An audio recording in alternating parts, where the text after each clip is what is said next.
Sampai beliau itu meninggal. Kalau dengan anak menantu, cucu dan cicit ya berarti sudah 40 tahun lebih sudah.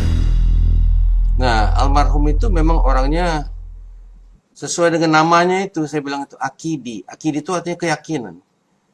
Dia punya keyakinan bahwa harus membantu orang-orang yang susah, katanya, yang kesulitan. Dan amanah itu selalu dipesankan kepada anak-anaknya, anak menantu, cucu. Kalau Anda mendapat penghasilan lebih, bagikanlah bagi masyarakat yang kurang mampu, katanya.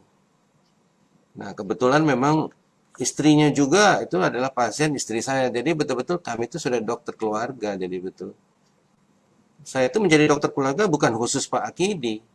Dokter keluarga semua.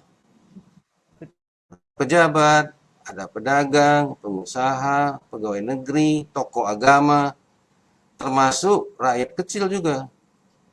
Ada tukang parkir, ada tukang perahu dari daerah Pasang Surut dan sebagainya.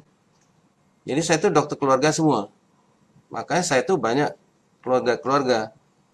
Baik dari kayu ya, dari kayu agung, komering dan sebagainya. Nah, dalam hal ini saya itu selalu biasanya ditelepon oleh keluarga itu minta pertolongan sebagai dokter.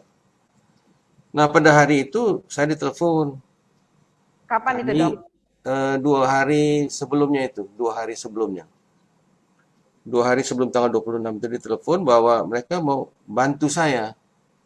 Itu membantu untuk membantu masyarakat dalam keadaan pandemi COVID ini. Kenapa saya bilang?